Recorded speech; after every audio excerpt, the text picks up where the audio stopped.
Front of India Karnataka की जानिब से स्कॉलरशिप कोडी ये एक नाम से हम क्या पूरे स्टेट के अंदर एक आंदोलन कर रहे हैं, एक मूवमेंट कर रहे हैं। इसका अहम मकसद है हर एक स्टूडेंट्स को, जो अल्पसंख्यक हो या माइनॉरिटी हो, SC ST OBC स्टूडेंट्स हो, हर एक को जो स्कॉलरशिप में ताख़िर किया जा रहा है, मतलब डिले किया जा रहा है, कोविड के नाम पर डिले किया जा रहा है या कुछ टेक्निकल प्रॉब्लम्स बताकर डिले किया जा रहा है, इसको कम करके हर एक स्टूडेंट्स को स्कॉलरशिप पहुंचना है। क्योंकि स्कॉलरशिप इसलिए दिया जाता है कि वो स्टूडेंट्स आगे चलकर जो उनकी तालीम हासिल कर कुछ आगे उनका जो मकसद रहता है ज़िंदगी में और इस देश के लिए जो उनका एक ख्वाब रहता है कुछ बनने के लिए, उसके वास्ते मतलब वो तालीम हासिल करते हैं। लेकिन स्कॉलरशिप डिले करने की वजह से, ताख़िर करने की वजह से बहुत सारे ऐसे स्टूडेंट्स हैं जो टोटली स्कॉलरशिप पर डिपेंड होते हैं।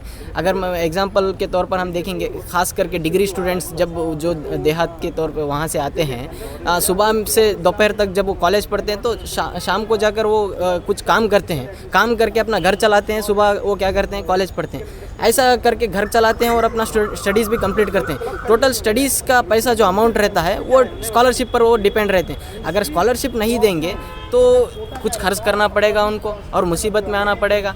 इससे कुछ प्रॉब्लम्स भी फेस हो सकते हैं। हम एग्जांपल तौर पर देखेंगे, रोहित वेमुला जैसे स्टूडेंट्स को हम अब याद करेंगे। उनको टॉर्चर करने की वजह से बहुत सारे ऐसे स्टूडेंट्स हैं जो आत्महत्या कर चुके हैं ऐसे परेशानियों की वजह से। तो गवर्नमेंट इसको बहुत अहम इससे देखना है, इसको बहुत क्या फोकस करना है। स्कॉलरशिप का जो इशू है इसको ओवरकम करके हर एक स्टूडेंट्स को स्कॉलरशिप पहुंचाने का काम गवर्नमेंट करना है। नहीं तो कैंपस फ्रंट ऑफ इंडिया की तरफ से बहुत अहम तरीके से हम एहतजाज करेंगे। जितना हो सका हम पहुंचने की कोशिश करेंगे।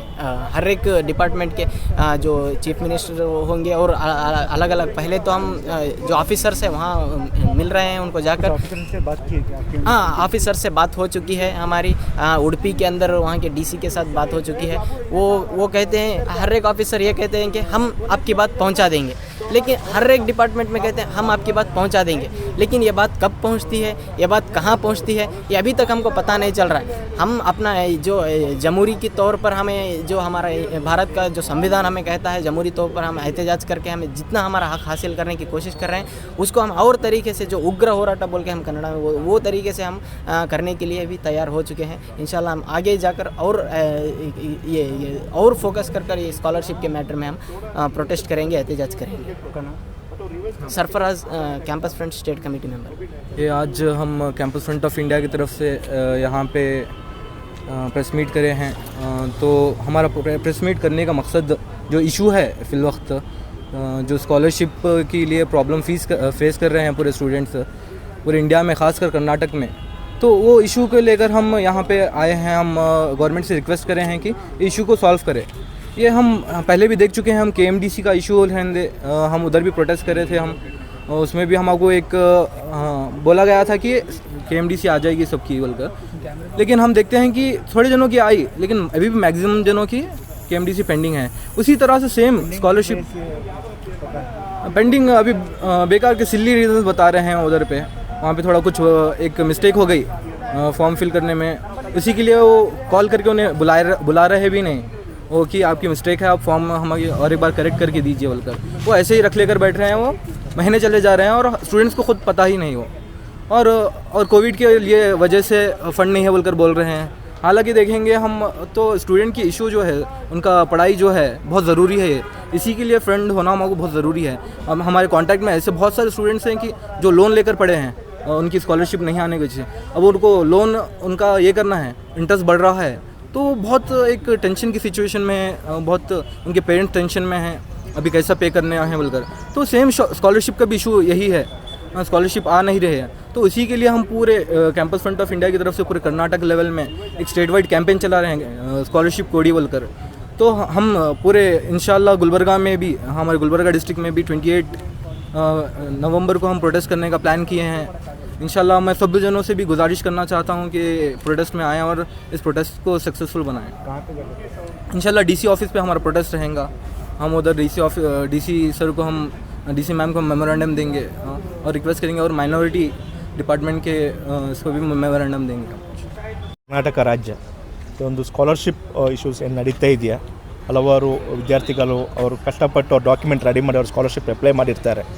ಆ ಸ್ಕಾಲರ್ಶಿಪ್ ಅಪ್ಲೈ ಮಾಡುವಂಥದ್ದೇ ದೊಡ್ಡೊಂದು ಹಿಂಸೆ ಥರ ಇದೆ. ಹಲವಾರು ಪ್ರೊಸೆಸ್ಗಳನ್ನು ಅವರು ಫೇಸ್ ಮಾಡಿ ಸ್ಕಾಲರ್ಶಿಪ್ ಅಪ್ಲೈ ಮಾಡಬೇಕಾಗುತ್ತೆ. ಯಾಕೋಸ್ಕರ ಸ್ಕಾಲರ್ಶಿಪ್ ಅಪ್ಲೈ ಮಾಡ್ತಾರೆ ಅಂದರೆ ಫೈನಾನ್ಷಿಯಲಿ ಪುವರ್ ಇರೋದ್ರಿಂದ ಮಾತ್ರ ಒಂದು ವಿದ್ಯಾರ್ಥಿಗಳ ಡ್ರಾಪ್ಔಟ್ ಸಂಖ್ಯೆ ಕಮ್ಮಿ ಮಾಡಲಿಕ್ಕೋಸ್ಕರ ಆಗಿರುತ್ತೆ ಇಂಥ ಒಂದು ಸ್ಕಾಲರ್ಶಿಪ್ ಅನ್ನೋದನ್ನ ಒಂದು ಯೋಜನೆ ಬಂದಿರತಕ್ಕಂಥದ್ದು. ಆದರೆ ಇವತ್ತೇನಾಗಿದೆ ಅಂದರೆ ಯಾರು ಫೈನಾನ್ಷಿಯಲ್ ಸಪೋರ್ಟಿಗೋಸ್ಕರ ಸ್ಕಾಲರ್ಶಿಪ್ ಅಪ್ಲೈ ಮಾಡ್ತಾ ಇದ್ದಾರೆ ಅವರಿಗೆ ಸರಿಸುಮಾರು 30-40% ವಿದ್ಯಾರ್ಥಿಗಳು ಇನ್ನೂ ಕೂಡ ಸ್ಕಾಲರ್ಶಿಪ್ ಮಂಜೂರಾಗಿಲ್ಲ. ಲಾಸ್ಟ್ ಇಯರ್ ಅಪ್ಲೈ ಮಾಡಿದ ಸ್ಕಾಲರ್ಶಿಪ್ ಮಂಜೂರಾಗಿಲ್ಲ. ಇದು ಎಲ್ಲಿವರೆಗೆ ಬಂದು ನಿಂತಿದೆ ಅಂದರೆ ಸ್ಕಾಲರ್ಶಿಪ್ ಆಗಿರ್ಬೋದು, ಅರಿವು ಯೋಜನೆಗಳಾಗಿರ್ಬೋದು, ಎಲ್ಲಿವರೆಗೆ ನಿಂತಿದೆ ಅಂದರೆ ಈ ಸಾಲಿನ ಪ್ರಸಕ್ತ ಅಕಾಡೆಮಿಕ್ ಇಯರಲ್ಲಿ ಅವರು ಕಾಲೇಜ್ ಫೀಸ್ ಕೇಳ್ತಾ ಇದ್ದಾರೆ. ಬಟ್ ವಿದ್ಯಾರ್ಥಿಗಳಿಗೆ ಫೀಸ್ ಕಟ್ಟಲಿಕ್ಕೆ ಆಗ್ತಾಯಿಲ್ಲ. ಯಾಕೆ ಆಗ್ತಾಯಿಲ್ಲ ಅಂದರೆ ಅವ್ರು ಇನ್ನೂ ಕೂಡ ಅವ್ರ ಸ್ಕಾಲರ್ಶಿಪ್ ಫೀಸ್ ಬಂದಿಲ್ಲ. ಇದರಿಂದಾಗಿ ವಿದ್ಯಾರ್ಥಿಗಳು ತುಂಬ ಇಶ್ಯೂಸನ್ನು ಫೇಸ್ ಮಾಡ್ತಾ ಇದ್ದಾರೆ. ಮಾತ್ರ ಅಲ್ಲ, ಇದು ಎಲ್ಲಿವರೆಗೆ ಹೋಗ್ಬೋದು ಅಂದರೆ ವಿದ್ಯಾರ್ಥಿಗಳ ವಿದ್ಯಾಭ್ಯಾಸವನ್ನು ಕಡಿತಗೊಳ್ಳುವಂಥ ಒಂದು ಮಟ್ಟಕ್ಕೆ ರೀಚ್ ಆಗ್ಬೋದು ಅಂತ ನಮ್ಗೆ ಅನಿಸ್ತಾ ಇದೆ. ಅದರಿಂದ ಈ ಒಂದು ಕೋವಿಡ್ ಸಿಚುವೇಷನ್ ಎಲ್ಲರಿಗೂ ಕೂಡ ಗೊತ್ತಿದೆ ಎಷ್ಟು ನಾವು ಬ್ಯಾಡ್ಲಿ ಇಫೆಕ್ಟ್ ಆಗಿದ್ದೀವಿ ಅಂತೇಳಿ. ಅದರಿಂದ ಈ ಒಂದು ವಿದ್ಯಾರ್ಥಿ ಅವ್ರಿಗೆ ಆಗ್ತಿರುವಂಥ ಸ್ಕಾಲರ್ಶಿಪ್ನ ಮಂಜೂರಾತಿ ಡಿಲೇ ಏನಿದೆ ಅದನ್ನು ಆದಷ್ಟು ಬೇಗ ಮಾಡಬೇಕು. ಮಾತ್ರ ಅಲ್ಲ, ಸ್ಕಾಲರ್ಶಿಪ್ ಅಪ್ಲೈ ಮಾಡುವಂಥ ಪ್ರೊಸೆಸ್ನ ಆದಷ್ಟು ಸರಳೀಕೃತಗೊಳಿಸಬೇಕು. ಅದರ ಜೊತೆಗೆ ಇನ್ನೊಂದು ವಿಪರ್ಯಾಸ ಏನಂದರೆ ಇದೇ ನವಂಬರ್ 9 ಬಂದಿರತಕ್ಕಂಥ ಒಂದು ಸುತ್ತೋಲೆ ಮೈನಾರಿಟಿ ಡಿಪಾರ್ಟ್ಮೆಂಟಿಂದ, ಅದು ಎಸ್ಪೆಷಲಿ ಮೈನಾರಿಟಿ ಅವರಿಗೆ ಏನು PhD ಮತ್ತು MPhilಗೆ ಫೆಲೋಶಿಪ್ ಸಿಗ್ತಾ ಇತ್ತಾ 25,000 ಪ್ರೋತ್ಸಾಹಧನ ಪರ್ ಮಂತ್ ಸಿಗ್ತಾ ಇತ್ತಾ, ಪರ್ ಮಂತ್ 25,000ವನ್ನು 10,000ಕ್ಕೆ ಕಡಿತಗೊಳಿಸಿದ್ದಾರೆ. ಅಂದರೆ ಪರ್ ಇಯರ್ 3 ಲಕ್ಷ ಸಿಗ್ತಾ ಇರುವಂಥದ್ದು 1,20,000 ಕಡಿತಗೊಳಿಸಿದ್ದಾರೆ. ಇಲ್ಲಿ ನಾವು ನೋಡಲಿಕ್ಕೆ ಇರುವಂಥದ್ದು ನಮ್ಮ ದೇಶ ಉದ್ಧಾರ ಆಗಬೇಕು ಅಥವಾ ನಮ್ಮ ದೇಶ ಡೆವಲಪ್ಡ್ ಕಂಟ್ರಿ ಆಗಬೇಕಾದ್ರೆ ಇಲ್ಲಿ ಹಲವಾರು ಪೇಪರ್ಗಳನ್ನು ರಿಸರ್ಚ್ ಮಾಡಬೇಕಾಗುತ್ತೆ, ಹಲವಾರು ಹೊಸ ಯೋಜನೆಗಳನ್ನು ತರಬೇಕಾಗುತ್ತೆ. ಅದೆಲ್ಲ ನಡೆಯುವಂಥದ್ದು ಈ ಒಂದು ರಿಸರ್ಚ್ ಥೀಸಿಸ್ನ ಮೇಲೆ ಆಗಿರುತ್ತೆ. ಸೊ ಈ ಒಂದು ಪ್ರೋತ್ಸಾಹನ ಕಮ್ಮಿ ಮಾಡಿದ್ರೆ ಖಂಡಿತವಾಗಿ ಅವ್ರಿಗೆ ಮಾಡುವಂಥ ಏನು ರಿಸರ್ಚ್ ಪೇಪರ್ಸ್ ಇದೆ ಆ ರಿಸರ್ಚ್ ಪೇಪರ್ನ ಅವ್ರಿಗೆ ಉತ್ತಮ ರೀತಿಯಲ್ಲಿ ಅಥವಾ ಉತ್ತಮ ಎಲ್ಲ ಕಡೆ ವಿಸಿಟ್ ಮಾಡಲಿಕ್ಕೆ ಅವ್ರಿಗೆ ಸಾಧ್ಯ ಆಗಲಿಕ್ಕಿಲ್ಲ. ಯಾಕಂದರೆ ನಾವು ನೀವೇನೋ 10,000 ಅಂದಿದ್ರೆ 10,000 ಪ್ರಿಂಟೌಟಿಗೆ ಅದು ಸಾಲದು ಅನ್ನೋದು ನಮಗೆಲ್ಲ ಗೊತ್ತಿರೋಂಥ ವಿಚಾರ. ಸೊ ಅದರಿಂದ ಈ ಒಂದು ಸುತ್ತೋಲೆಯನ್ನು ಹಿಂಪಡಿಬೇಕು. ಅವ್ರಿಗೇನು 25,000 ಸಿಗ್ತದೆ 25,000 ಕಂಟಿನ್ಯೂ ಮಾಡಬೇಕು. ಮಾತ್ರ ಅಲ್ಲ, 5 ವರ್ಷವನ್ನು ಯಾಕೆ 3 ವರ್ಷಕ್ಕೆ ಕಡಿತಗೊಳಿಸಿದ್ದೀರಾ, ಆ 3 ವರ್ಷ ಒಂದು ಪೇಪರ್ಗೆ ಸಾಕಾಗುವಂಥದ್ದಲ್ಲ.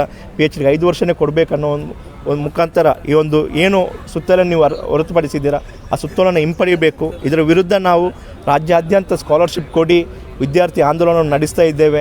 ಹಲವಾರು ವರ್ಷದಿಂದ ನಾವು ಹೇಳ್ತಾ ಇದ್ದೇವೆ ವಿದ್ಯಾರ್ಥಿಗಳ ಸ್ಕಾಲರ್ಶಿಪ್ಪನ್ನು ಡಿಲೇ ಮಾಡಬೇಡಿ, ಆದಷ್ಟು ಬೇಗ ಕೊಡಿ ಅನ್ನೋದು. ಬಟ್ ಗೌರ್ಮೆಂಟ್ ಇನ್ನೂ ಕೂಡ ಅದನ್ನು ತಿರುಗಿ ನೋಡದೆ ಅದಕ್ಕೆ ಬೇಕಾದ ಪ್ರೊಸೆಸ್ನ ಕ್ಲಿಯರಾಗಿ ಸೆಟ್ ಮಾಡೋದು ಇರೋದ್ರಿಂದ ನಾವು ಇವತ್ತು ವಿದ್ಯಾರ್ಥಿಗಳು ಬೀದಿಗಿಳಿಬೇಕಾಗಿದೆ. ನಾವೊಂದು campus front of India Karnataka ರಾಜ್ಯದ ವತಿಯಿಂದ ನಾವು ಎಲ್ಲ ವಿದ್ಯಾರ್ಥಿಗಳು ಎಲ್ಲ ಜಿಲ್ಲೆಗಳಲ್ಲಿ ಕೂಡ ಮೈನಾರಿಟಿ ಆಫೀಸ್ ಆಗಿರ್ಬೋದು, ಜಿಲ್ಲಾ ಅಧಿಕಾರಿಗಳಾಗಿರ್ಬೋದು, ಇವರನ್ನೆಲ್ಲ ಇದು ಮುಂದಿಟ್ಕೊಂಡು ನಾವೊಂದು ಸ್ಕಾಲರ್ಶಿಪ್ ಕೊಡಿ ಅನ್ನೋ ಒಂದು ಅಭಿಯಾನ ನಡೆಸ್ತಾ ಇದ್ದೇವೆ. ಮಾತ್ರ ಅಲ್ಲ, ಯಾರಿಗೆಲ್ಲ ಸ್ಕಾಲರ್ಶಿಪ್ ಇನ್ನೂ ಕೂಡ ಸಿಕ್ಕಿಲ್ಲ ಅವರೆಲ್ಲರಿಗೂ ಸ್ಕಾಲರ್ಶಿಪ್ ಸಿಗುವಂಥ ಒಂದು ಹೋರಾಟವನ್ನು ನಾವು ಹೆಚ್ಚಿಸಲಿದ್ದೇವೆ ಅಂತ ಈ ಮೂಲಕ ಕೇಳ್ಕೊಳ್ತಾ ಇದ್ದೇನೆ.